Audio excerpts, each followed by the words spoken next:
Então, pessoal, seja muito bem-vindo ao canal Cultura Reformada, tá bom? Sou o pastor Ademir. Tô falando um pouco baixo assim porque eu tô meio resfriado, beleza? Mas eu quero comentar aqui o comentário de um irmão chamado Ricardo Aprígio, acho que é assim. Ele comentou sobre um vídeo que eu fiz, né? O crescimento lento das igrejas reformadas. Ele colocou bem assim: antes de correr outra coisa, meu irmão, muito obrigado pelo seu comentário, tá certo? Peço que não só se inscreva, mas também recomende o canal para mais pessoas, tá bom? Ajude esse canal nesse sentido. Ele comentou bem assim: olá, muito bom seu vídeo. Faço parte de uma reformada e tudo isso que disse no vídeo sobre inclusão do jovem, criança, etc. existe também nas igrejas reformadas. Outra coisa é que vejo claramente que os pentecostais atingem um público mais carente que os reformados, que sempre são uma classe média alta. Logo, a quantidade de membros é menor nesse sentido. De fato, eu concordo com o irmão. Isso realmente acontece. Embora eu atribua muito mais a diferença numérica, digamos assim, a questão do pragmatismo, porque para pensar, se você vai pensar em crescimento maior em comunidade carente, né, que é comunidades carentes onde os pentecostais atingem mais, ou os neopentecostais, você para pensar que isso tem muito a ver com pragmatismo, né? Ou seja, vamos lá, método de crescimento de igreja.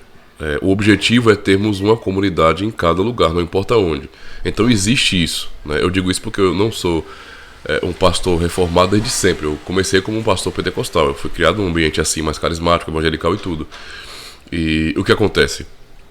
Por conta disso, eu tenho certa experiência, não com essas coisas, né? De entender que a mentalidade era essa: nós temos que ter uma igreja em cada cantinho.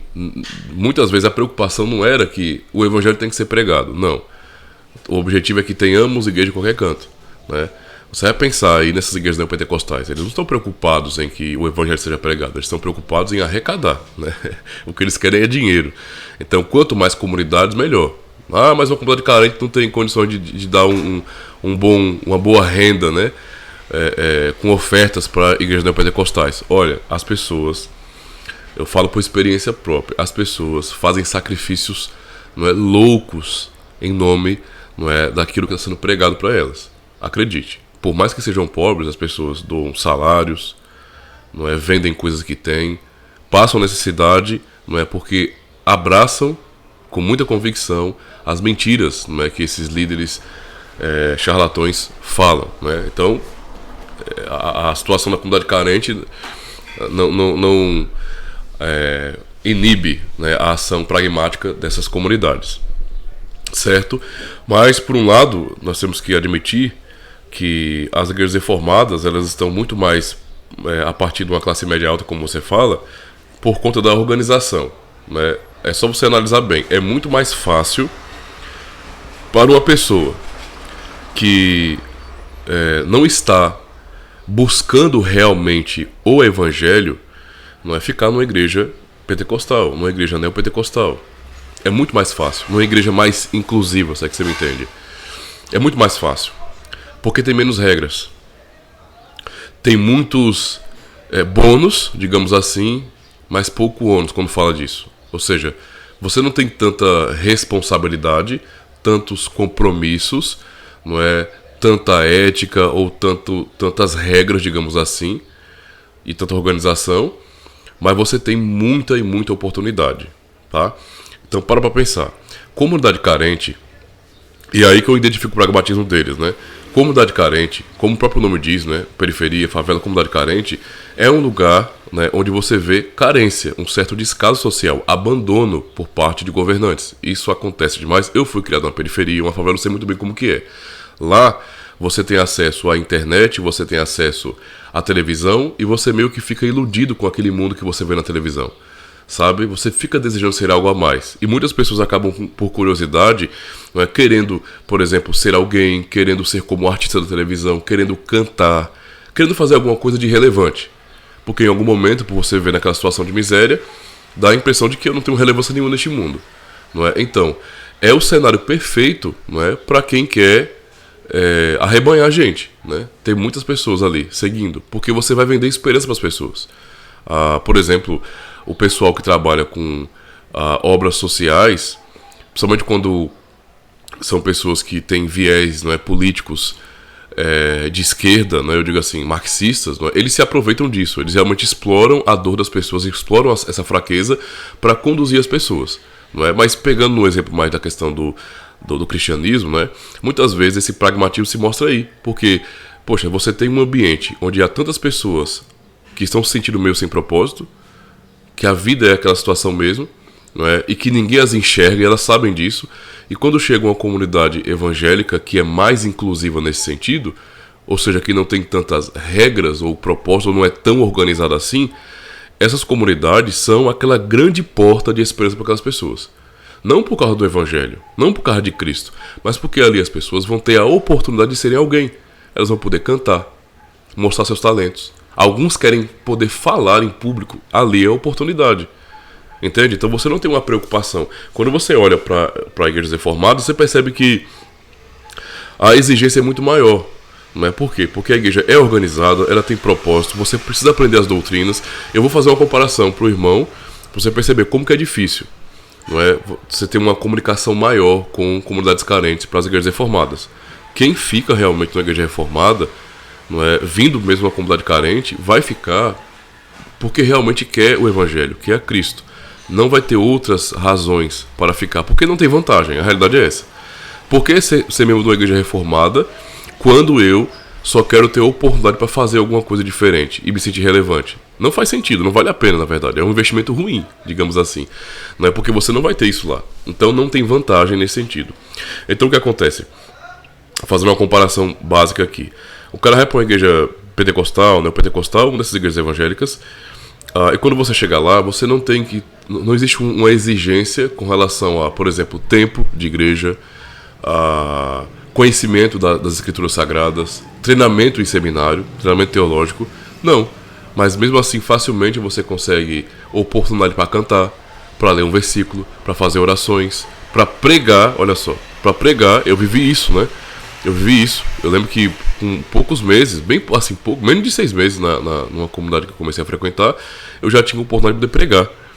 Então assim, não há uma preocupação se o que eu vou falar é certo, se eu vou ser coerente, se eu tenho condições de fazer aquilo, se eu tenho ofício para aquilo, não. Simplesmente é o lugar da oportunidade. Queremos ver o talento, porque o pressuposto é que Deus usa todo mundo, e Deus usar todo mundo não é, significa dizer que temos que ficar livres, não é, de regras, de princípios, de ordens. Então é um ambiente muito mais atrativo nesse sentido, muito mais atrativo. Não é? Não só porque o que é pregado, o que é chamado de evangelho é algo diluído e facinho, mas porque também é o grande momento, é o grande lugar onde eu tenho oportunidades na vida de ser alguém, de fazer alguma coisa. Já do outro lado, numa igreja reformada, séria, confessional, você chega, você passa por catequese. Então, tem que aprender a doutrina. Ninguém vai se tornar membro da igreja reformada sem aprender a doutrina. A pessoa chega numa outra comunidade ou sem comunidade nenhuma, ela não participa da ceia. Entende? Ela vai ter que aprender primeiro a doutrina, aí pode levar 1 ano. Não é? Porque a gente realmente luta para que a pessoa compreenda, entenda. É um tempo extenso para que o indivíduo possa fazer seus questionamentos, porque nós não queremos apenas um tipo de comunhão superficial, onde o indivíduo está do nosso lado. Nós queremos que haja uma comunhão de doutrina, porque a Igreja de Cristo tem uma doutrina só, ou seja, é uma fé só. Entende a situação? Nós podemos discutir no campo um pouco mais filosófico sobre como eu interpreto e como você interpreta, mas o fato é, há uma fé. É o que Efésios 4 nos ensina. Há uma só fé, um só batismo. Então, um só Deus. Não é uma só esperança da nossa vocação. Sendo assim, nós lutamos para que o indivíduo ele possa compreender as doutrinas, resolver os seus problemas, porque em algum momento ele vai entrar em choque com alguma doutrina, a gente sabe disso. E então ele vai poder questionar, perguntar, para que ele alcance esse conhecimento, ele fique em paz e possa dizer bem assim, eu realmente tenho comunhão nessa comunidade. Não é? Nós concordamos, nós cremos na mesma verdade. E aí a pessoa vai responder publicamente, não é? Com 13 perguntas que nós fazemos lá, para a sua pública profissão de fé. A pessoa vai assumir isso publicamente na igreja. E então a pessoa vai cear. Não é? E aí, depois disso, a pessoa não ganha liberdade, não é, ou oportunidade para fazer coisas no culto. Isso não acontece. Não é? Por quê? Porque para nós, de maneira bem clara, Deus nos deu a igreja, nos ordenou a igreja de maneira organizada. Então, quem vai cuidar do culto são os presbíteros da igreja E quem vai pregar nesse sentido, né? Ministrar o culto, será justamente o ministro da palavra dos sacramentos. Alguém treinado no seminário, um pastor ordenado pela igreja. Então veja, as pessoas não vão receber oportunidade numa sessão como essa. Em termos de cantar, mesmo que a pessoa tenha uma voz bonita, na igreja reformada, ela não vai cantar no culto. A gente não vai dar o microfone para uma pessoa para cantar lá, para se apresentar lá. Não é. A igreja canta. Não há espaço para uma terceira via nesse sentido, né, ou uma outra pessoa. É Deus e o seu povo. Deus e o seu povo. Então não há oportunidades para fazer um solo nesse sentido. A mesma coisa, não há oportunidades para fazer um monte de outras coisas, porque existem ministros para isso, certo? E aqueles que têm anseio por esse trabalho ministerial vão ter que ser treinados, né? Vão ter que passar por todo um processo. E é o que desanima muita gente. Eu já tive que lidar com pessoas, até jovens, que queriam... não, quero ser pastor, quero ser pregador do evangelho. E aí eu apresentava o caminho é esse. E a pessoa desistia. Por quê? Porque ela vê que é difícil. Em outras comunidades é muito mais simples. Então, assim, o que o irmão está falando é puramente verdade, não tem o que tirar daqui. Isso é verdade mesmo, certo? Mas a dificuldade, em termos de quantidade, não tem tanto a ver com esse distanciamento social. Não é? Tem a ver muito mais com pragmatismo, não é? E com um tipo de comunidade que, para pessoas que querem oportunidade demais na vida, não é tão atrativa. Não é? Então, assim, em termos de experiência, eu vejo muito isso, certo? E sim, eu concordo que a boa parte das igrejas reformadas, elas estão numa classe social um pouco mais, digamos assim, favorecida, talvez, não é? Justamente por conta dessa cultura. A cultura de entender, a cultura de trabalhar, de se formar, tem tudo isso. O que não é uma coisa tão ensinada ou tão influenciada em comunidades mais carentes. Infelizmente, né? Existe esse problema. E no geral, é isso que acaba criando talvez esse vácuo, né? No meu caso, né, eu falo como experiência própria, que é diferente, né? Nós não fazemos aqui, onde eu moro, nós não somos uma igreja reformada que está num patamar de classe média alta, né? Nós não podemos nos considerar assim, já que moramos no sertão e as pessoas, a comunidade é pequena e todo mundo é assalariado, assim, sabe?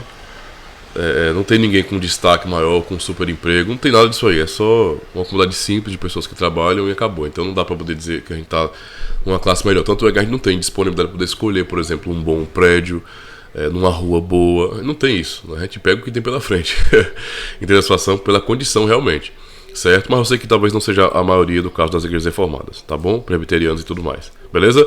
Mas muito obrigado por seu comentário. Qualquer coisa que o irmão achar que deva ficar um pouco mais esclarecido, é só comentar aqui, eu terei todo o prazer de refletir mais sobre isso, tá bom? Deus abençoe.